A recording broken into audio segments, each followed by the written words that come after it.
Welcome back to On the Record. We have the pleasure of being at O'Brien and Levine, talking to some of the best and the brightest legal minds nationally. And I have the pleasure of being with Jonathan. And Jonathan, I want to talk to you about David Sommer. And David is the founder of the law office of David Sommer. And David's going to talk to us about his employment law practice. Excellent. Welcome to the show, David. Appreciate you coming in today. Thank you for having me. You want to tell our listeners a little bit about your practice and what your area of emphasis is? Yeah, the bulk of our practice is employment law, which runs the gamut from wage litigation to discrimination or other employment issues, non-compete issues, which come up pretty regularly in Massachusetts, and that's really the bulk of our practice. So most of your practices or your client base are individuals generally, or? It really varies. We do represent some businesses who might have employment issues or maybe want to draft a non-compete that might be enforceable in Massachusetts, which is not an easy task. You're right. It's not an easy task to draft enforceable non-competes. And there are certain things that we do have businesses, mostly smaller businesses, that come to our office looking for help in that regard. Tell us a little bit about some of the wage litigation involvement, because that's an interesting area. Right, and it's a hot area now. There's a lot of wage litigation, and we do a lot of it, and the reason being that many people don't know this, but when it comes to wage litigation,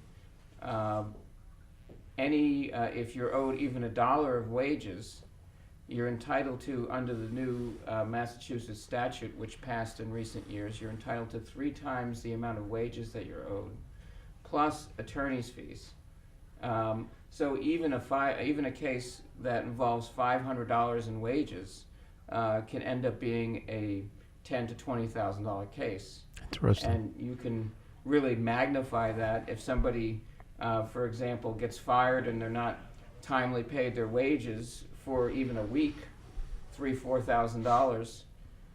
I mean, that could very easily turn into a $50,000 case. Our practice is probably 80% employee based and maybe 20% employer based. Interesting. But to answer your question, a lot of these, a good percentage of these cases against employers happen to the startup businesses and the businesses that are trying to get off the ground. We have a case that myself and attorney Alan Meyerson were involved in.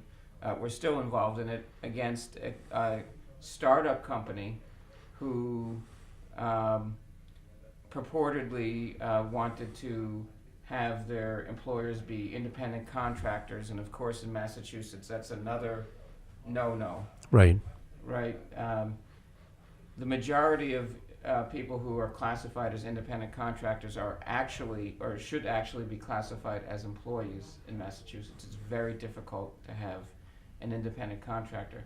But they also ran into issues regarding the payment of wages because they didn't have the money. They were looking for startup capital, and they made statements like, when we get money, we'll pay you your wages. Well, that's Right. all well and good, but that's not legal in Massachusetts. And it was a complete disaster for the employer. The case is still ongoing, and there's a lot of issues there for startup companies who might say, well, we'll pay you some wages in the future, we're going to give you some equity in the Right. meantime, and all of these things that typically startup companies do. And as a business, you can run into a lot of issues in a state like Massachusetts, who is not employer friendly Right. for startup businesses. But I think the reason why they're probably here is because we have the talent, and Good point.